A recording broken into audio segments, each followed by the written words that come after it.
గత కొద్ది దినాల్లో ఏంటంటే మేము అప్పుడప్పుడు నాకు నొప్పి వస్తూ ఉండేది.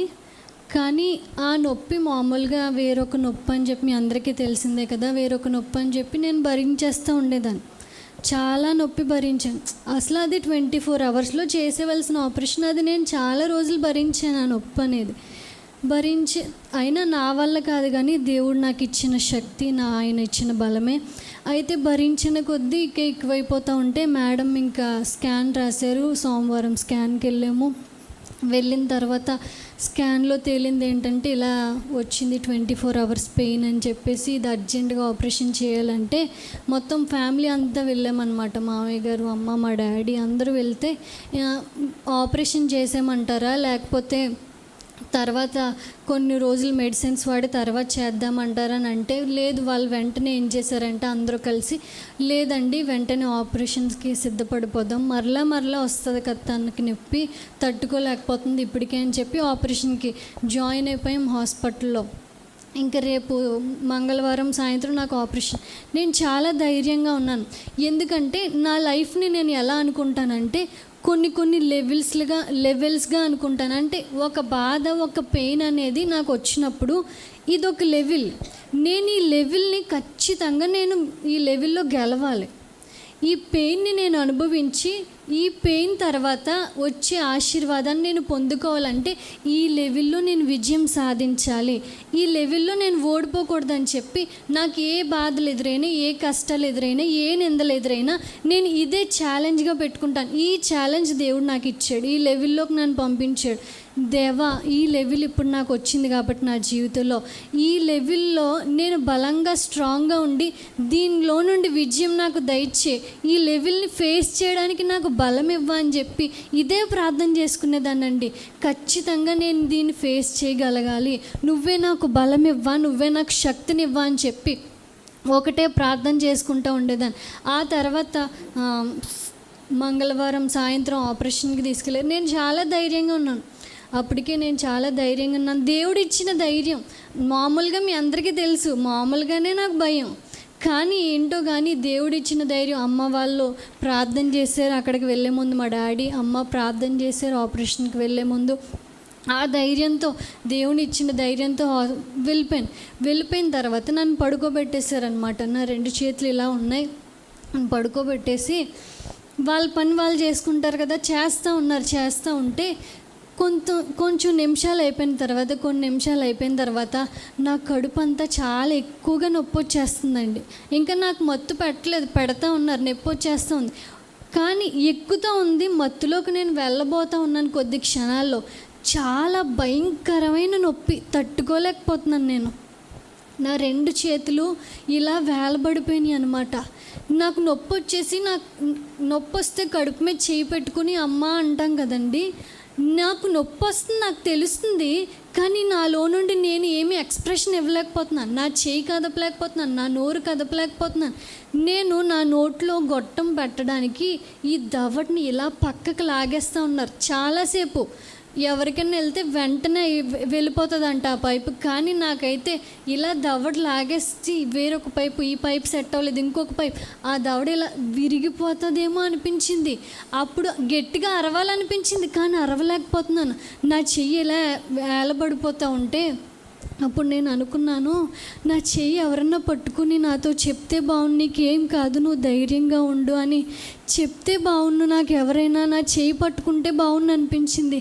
కానీ అలాగ నేను కళ్ళు మూసుకుని యేసయ్యా అని ఒక్క స్వరంతో నేను అడిగిన వెంటనే దేవుడు నా దగ్గరికి వచ్చి నా చెయ్యి నిజంగా అలా ఏలబడిపోతున్న చెయ్యండి గట్టిగా పట్టుకుని, అమ్మ నేను నీకు తోడున్నానమ్మా, నీకేం కాదు, నువ్వేం భయపడకు, నేను నీ ప్రక్కనే ఉన్నానని చెప్పిన వెంటనే ఆ తర్వాత క్షణం నుంచి ఏమైందో నాకు తెలియలేదు. ఆ తర్వాత అంతా కూడా ఆపరేషన్ అయిపోయింది. ఆపరేషన్ తర్వాత ఐసీకి షిఫ్ట్ చేశారు. ఐసీలో ఎవరిని ఉంచరు. కానీ దేవుడి కృప ఏంటంటే అక్కడ హాస్పిటల్ అంతా మనకు తెలిసిన వారే కాబట్టి, ఇంకా సుమా మేడం కూడా మనకు తెలుసు కాబట్టి, లక్ష్మికి, వాళ్ళందరి ద్వారా దేవుడు గొప్ప కార్యం చేశాడు. ఆపరేషన్ అయిన తర్వాత ఐసీకి షిఫ్ట్ చేశారు. ఈ మధ్యలో జరిగిన ఇంకొక పెద్ద కార్యం ఏంటంటే, నాకు స్కానింగ్లో ఓన్లీ 24 అవర్స్ ఆ పేగు మాత్రమే కనిపించింది. ఇంకా రక్తము గడ్డ కట్టుకుపోయింది, కనిపించలేదు. అది కనిపించలేదు. ఏమైందంటే దేవుడు కృపను బట్టి ఆపరేషన్ చేస్తున్నప్పుడు బ్లడ్ క్లాట్ కూడా కనిపించిందండి. ఈ ఆపరేషన్ అయిపోయింది, ఆ ఆపరేషన్ కూడా అయిపోయింది. అసలు దీనికి ఒక ప్యాకేజ్ తీసుకుని దీనికి ఒక ఆపరేషన్ చేస్తారు, దానికి ఒక ప్యాకేజ్ తీసుకుని దానికి ఒక ఆపరేషన్ చేస్తారు. కానీ దేవుడు చేసిన కార్యం ఏంటంటే 2 సార్లు నేను తట్టుకోలేను అని చెప్పి దేవుడికి తెలిసి 2 ఆపరేషన్లు ఒకేసారి అయిపోయినాయి. ఐసీయూలోకి వెళ్ళిపోయాం. ఐసీయూలో చాలాసేపు అమ్మ నా దగ్గర కూర్చున్నారు. ఆ తర్వాత ఆయన కూర్చున్నారు. చాలా నొప్పి, తట్టుకోలేకపోతున్నాను. ఫస్ట్ టైం కదా ఎక్స్పీరియన్స్, నాకు అంతగా తెలియదు కదా. అలా పడుకుని ఉండిపోవాలి. కొంచెం చిన్న మంచం ఎత్తండి అంటే ఎవరు ఎత్తకూడదంట. నువ్వు తలగడ ఇవ్వండి, తలదిండి ఇవ్వండి అంటే ఇవ్వకూడదు అంటున్నారు. నాకేమో తట్టుకోలేకపోతున్నాను. పాపం పక్క నుండి నాకు తలగడ ఇవ్వట్లేదు, ఏమివ్వట్లేదని ఈయన తిట్టేసేదాన్ని. ఈయన అలా ప్రార్థన చేసేవారు, మళ్ళీ కాసేపు పడుకునేదాన్ని. అలా దేవుడు ఆ తర్వాత ఆ రాత్రంతా నాకు తోడుగా ఉండి నాకు శక్తిని ఇచ్చారు. ఆ లెవెల్ నేను ఫేస్ చేయడానికి రూమ్కి షిఫ్ట్ చేశారండి. షిఫ్ట్ చేసిన తర్వాత నాకు అన్నం లేదు, ఏమీ వాటర్ ఏమీ లేవు, అలాగే ఉన్నాను. భయంకరమైన జ్వరం వచ్చేసింది, ఒళ్ళంతా నొప్పులు, ఆపరేషన్ దానికంటే ఎక్కువైపోయింది. రూమ్ షిఫ్ట్ చేశాక నా వల్ల కావట్లేదు, మోషన్స్ అయిపోతున్నాయి, నాకు ఒక పక్క నుంచి వాంతులు అయిపోతున్నాయి. అక్కడికే కడుపు అంతా నొప్పిగా ఉంటుంది, వాంతులు అయితే ఇంకా భయంకరమైన నొప్పి. ఏంటి ఇంత దారుణంగా అయిపోయిందేంటి నా పరిస్థితి, ఇంతలా అయిపోతున్నాను. నేను ఓడిపోకూడదు ఇందులో. నువ్వు నాకు బలం ఇవ్వు ప్రభా, నువ్వు నాకు శక్తినివ్వు ప్రభా. నిద్రపోదామంటే నిద్ర రావట్లేదు, చాలా తలనొప్పి, జ్వరం, వణుకొచ్చేస్తుంది. ఎన్నిసార్లు జ్వరానికి ట్యాబ్లెట్ వేసినా తగ్గట్లేదు జ్వరం. చాలా భయంకరమైపోయి అప్పుడు నాకు భయం వేసింది. భయం వేసి బాధేసి చాలా దిగులుతో ఉండిపోతే నాకు అలా కళ్ళు మూసుకుంటే దేవుడు ఒక దర్శనం ద్వారా మాట్లాడాడు. దేవుడు ఒక మెసేజ్ నాకు పంపించాడని ఆ మెసేజ్ వచ్చి నాకు చూపిస్తున్నారనమాట. ఆ మెసేజ్ ఏంటంటే ఇమ్మాన్యుయేల్గా నేను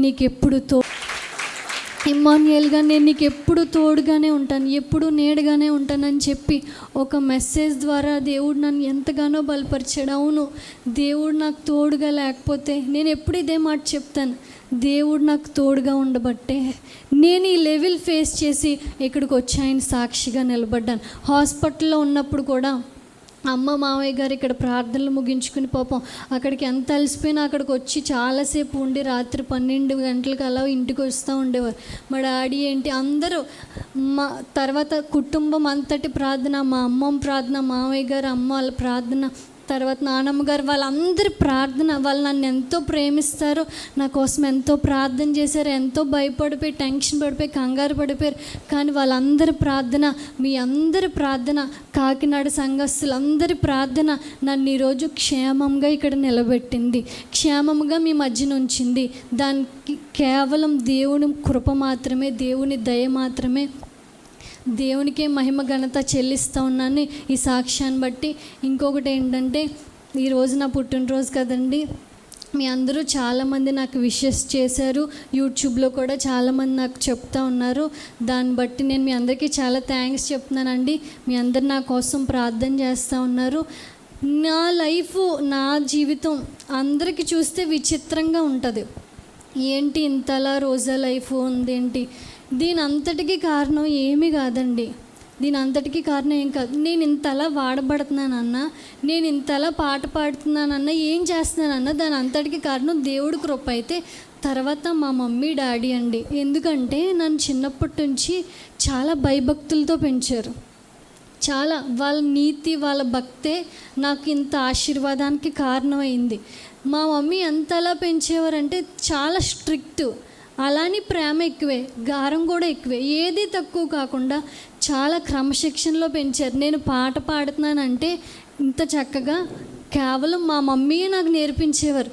పాట ఎలా పాడాలి, ఎక్కడ ఆగాలి, ఎక్కడ స్టార్ట్ చేయాలి, ఎలా రాగం తీయాలి, అన్నీ మా మమ్మీయే నేర్పించేవారు. ఒకటే చెప్పేవారు, రోజా నీ వాయిస్ బాగుంటే సరిపోదు, అక్కడ మ్యూజిక్ ఆర్కెస్ట్రా వాళ్ళు ఉంటే సరిపోదు, నువ్వు పాడినప్పుడు నువ్వు అనుభవిస్తూ పాడాలి, నువ్వు ప్రతి పదం అనుభవిస్తూ నీ నోట్లోంచి పలకాలి, అప్పుడే నువ్వు బాగా పాడినట్టు అని చెప్తూ ఉండేవారు. అలా నాకు నేర్పిస్తూ ఉండేవారు. ప్రతిదీ వాక్యం చెప్పినప్పుడు ఏంటి, ఆరాధన ఎలా చేయాలి, దేవుడి నుంచి అభిషేకం ఎలా పొందుకోవాలి, అన్నీ కూడా మా అమ్మగారు నాకు ఎంతో నేర్పిస్తూ ఉండేవారు. ఎంతగానో నన్ను బలపరుస్తూ ఉండేవారు. ప్రతి విషయంలో నన్ను అంత చక్కగా పెంచబట్టి ఈరోజు ఈ కుటుంబాల్లో నేను పడడం అంటే సాధారణ విషయం కాదు.